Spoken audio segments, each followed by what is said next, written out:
looking for Peck. Chick should have been reveling in his newfound freedom, but he wasn't. After eavesdropping on his parents the night before, he was worried. Chick knew that Aunty Hysidia had to be behind this. He decided he needed to do something. He would have to find out what Aunty Hysidia was planning and try to put a stop to it. But how? Chick was certain that Vance, the Gallioch Scrotchor, knew, but was being very tight-beak about it. Not that anyone could blame him. Aunty Hysidia was one mean hen. You either did what she told you to do or suffer the consequences. Of course, Chick was beyond caring about the consequences. Not that he ever gave them much thought before. Chick went to one of his favorite spots to think. It was under a bush that was off the main path, halfway between the coop and the barn. Chick liked going there because the bush was large with branches that hung all the way to the ground, so no one could see him in there. It was the ideal place to be alone and think. Chick was good at finding places like that because he was clever. But being clever wasn't going to stop whatever Aunty Hysidia was up to. Chick needed to be smart. Being smart was not the same as being clever. Being smart meant you understand the rules and how to use them to your advantage. The homestead had a lot of rules. Being clever meant that you may not know all the rules or even understand them, but when you broke one, you made sure not to get caught. Chick wondered if you broke a rule and no one caught you, then was it really broken? Whenever Chick was caught breaking a rule, he would try to be clever and talk his way out of it. But there were limits to his cleverness, because more often than not, he couldn't. When his cleverness failed, Chick resorted to running. What Chick lacked in being clever, he made up for in speed.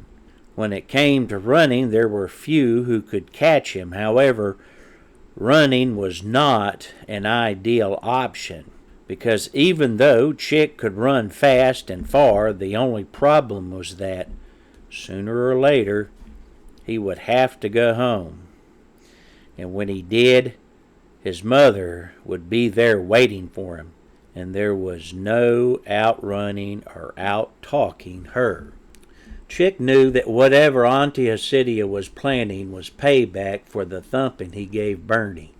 Chick tried to think of a plan, but all he had was either out-talking or outrunning. Out-talking Aunty Hysidia wouldn't work because she only listened when it suited her, and besides, she was smart. Aunty Hysidia was the second most powerful hen in the homestead, second only to the superior mother hen. And Chick knew the only way to beat Aunty Hysidia was to be smart and to use the rules to save his family. But Chick wasn't smart, and he didn't know the rules. What he needed was someone who was smart, someone who was smarter than Aunty Hysidia. But Chick couldn't think of any chicken in the homestead that could help him, smart or otherwise. Any chicken smart enough to help him would also be too smart to want to go up against Aunty Hysidia. Chick thought, if the smart chickens were too smart to help him, then maybe he needed to find somebody else. Maybe a smart chick? Suddenly it dawned on him. That was it, a smart chick. He did know one smart chick that would be willing to help him, Peck. Chick thought he was clever enough to find out what Aunty Hysidia was up to, and Peck was smart enough to think of a way to save his family. There was just one tiny flaw in his otherwise flawless plan. Peck was grounded to his nest in the barn, and coop chicks weren't allowed in the barn. Chick learned that the hard way. That was one rule you definitely didn't want to get caught breaking. He could still remember in vivid detail what happened. Chick thought he could just slip in through the front door, but he didn't get far when he was stopped by the largest mid-hen he had ever seen. She was huge, even huger than a rooster. Her feathers were black with a greenish tint. She had a thick, lumpy, bright red single comb. The skin around her eyes and on her face was also red. So were her wattles. Her broad beak was tan with reddish-brown tints. She stood on thick, heavy legs with huge feet and claws that looked as if they could disembowel a possum with just one kick. Chick tried to convince the mid-hen that he was lost, but Henzilla wasn't buying it. Chick decided to run, but the mid-hen was surprisingly fast for her size. Before Chick could turn and take off, she pecked him so hard on top of his head he saw stars. Chick managed to escape before she could peck him again, and suffered nothing worse than a painful knot on his head. Chick decided that, regardless of the risk, he had to get in the barn. This time the stakes were higher. Instead of being just a snoopy chick wanting to sneak into the barn, he was a snoopy chick wanting to sneak into the barn to save his family. Chick crawled out from under the brush and made his way to the barn. Being more cautious this time, he stopped and stood a respectful distance from the barn to observe. He saw a couple of hens browsing in the yard with their chicks. With them was the dreaded mid-hen, standing watch. She was vigilant and ready to claw and peck asunder anything that was a threat or perceived as a threat.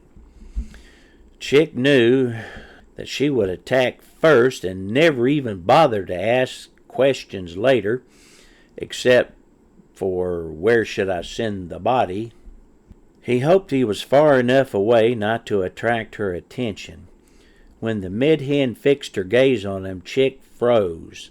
He forced himself to be calm and tried to make it look like he was examining a particular interesting blade of grass. As a rule, chickens do not sweat, but in this instance, Chick had come close to sweating as any chicken possibly could. The mid-hen continued to stare at Chick, which was making him even more nervous. When the mid-hen finally looked away, Chick breathed a sigh of relief. Still, he continued to try to appear to be nonchalant as he pretended to browse through the grass. He scratched and pecked, and while keeping one eye on the mid-hen, Chick wanted to get behind the barn and see if he could find a way inside. Eventually, the hens and chicks went back into the barn. The mid-hen followed them. This was his chance, but didn't want to move too quickly in case the mid-hen came back out. Chick moved slowly and nonchalantly, pecking and scratching, pecking and scratching, pecking and scratching. He gradually made his way to the side of the barn and down a path that led through a thicket of briars and brambles and other thorny bushes that grew alongside the barn. He gradually made his way to the side of the barn and down a path that led through a thicket of briars, brambles, and other thorny bushes. Chick moved along until, as near as he could tell, he was somewhere behind the barn. When the path dead-ended, Chick stood there looking for the faintest hint of somewhere to go but couldn't find it. As he stood there wondering what to do, suddenly a dark and somber voice behind him asked, "What are you doing?" Yeeping loudly, Chick jerked around expecting to meet his doom in the form of a giant angry midhen. Instead, all as he saw was a small blonde chick with big dark eyes who was not much bigger than a nestling. Her tiny beak was rosy tan, and little peach-colored legs were barely visible through her fluffy down. "Scared you, didn't I?" she peeped in an annoyingly perky voice. "You thought I was Fudgy, didn't you? I do a real good Fudgy impersonation." She again mimicked the same dark, somber voice. "What are you doing here?" she chirped. "See? I sound just like Fudgy. Everybody says so." Relieved and annoyed, Chick asked, "Who's Fudgy?" "You know," the little chick peeped. "She's the midhen that guards the front of the barn. I saw you eyeballing her while you were pretending to be browsing at the edge of the yard." "I wasn't pretending," said Chick defensively. "I was enjoying some tasty grass seed." "If the grass seed was so tasty, then why are you here?" she asked pointedly. Pretending to be lost, which was a strategy that hardly ever worked, Chick peeped. "What? Well, I'll be. I just must have taken a wrong turn." The little chick rolled her eyes and said, "Yeah, right. I wasn't hatched yesterday." Chick thought that from the looks of her she was probably hatched the day before. The little chick placed her wings on her hips and demanded, "Now you either tell me what you're doing here or else." "Or else what?" asked Chick, confident this perky bit of indignant fluff was no threat. "I'll scream," she said. Doubtful that such a small chick could scream very loudly, Chick just laughed. "I'm not kidding," she warned him. "Go ahead," said Chick. The little chick took a deep breath and held it for a second. She got red around the beak, and then she let out a loud, shrill, angry noise that sounded like a coach's whistle being blown through a loudspeaker. Chick hunched down and covered his ears. When she finally stopped, he was dumbfounded. Then suddenly he felt the ground shake. Chick looked up and caught the sight of the midhen barreling down the path towards them. The little blonde chick quickly blurted, "Hide! Fudgy's coming!" With amazing strength for her size, the little chick shoved Chick into the prickly undergrowth. Well, this was not Chick's first choice for a hiding place. He was fortunate that Fudgy did not see him. She came charging down the path, squawking loudly the little blonde chick's name. "Quinny! Quinny!" She came to a sudden stop in front of her and barked, "Quinny, what's wrong? Who's after you?" Quinny looked up at the huge midhen with eyes full of crocodile tears. I saw something scary over there in the bushes."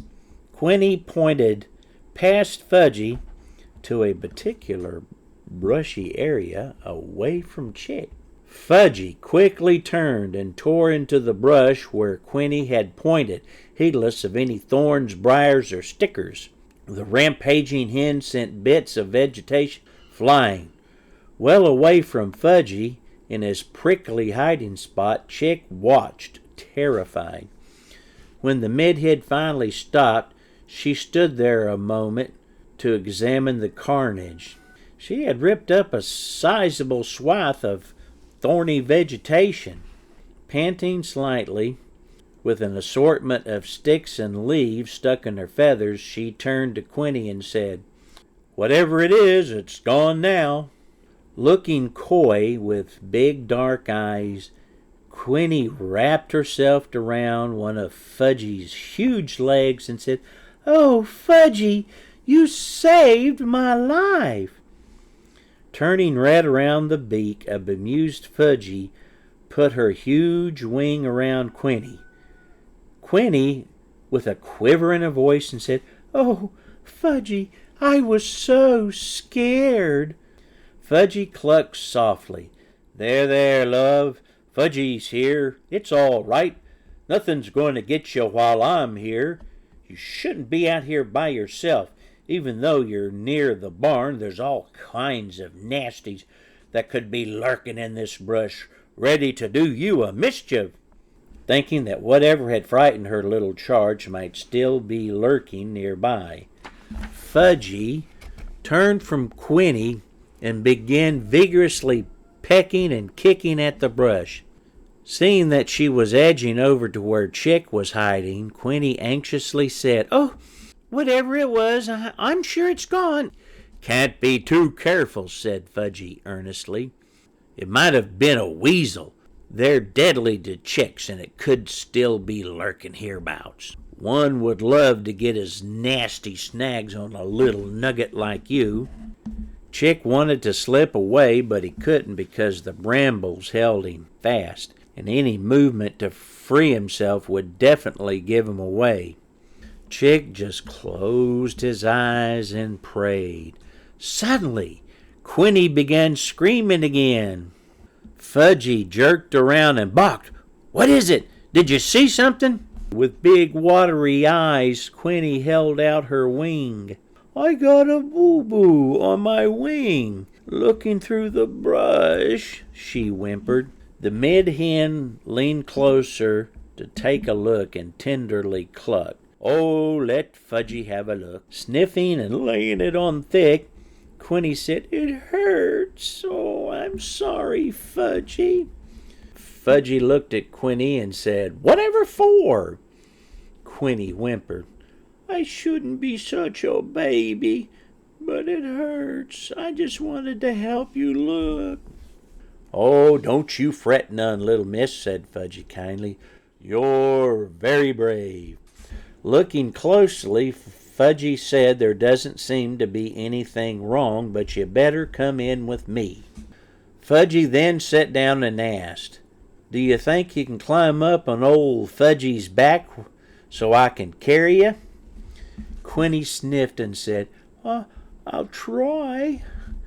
She made quite a show of getting up on the hen's back. With great care and tenderness, the mid-hen helped her. Then, as Fudgy carried her away, Quinny looked back at Chick and stuck out her tongue and waved. When they left, Chick managed to get free from the brush with great difficulty. He stood there and fluffed out his downy feathers to shake off the stickers, twigs, and debris that still clung to him. When that didn't work, he tried picking it off. That is, what he could reach. And even though he was battered, bruised, and scratched, and had a very close call, he was still determined to get into the barn and find Peck.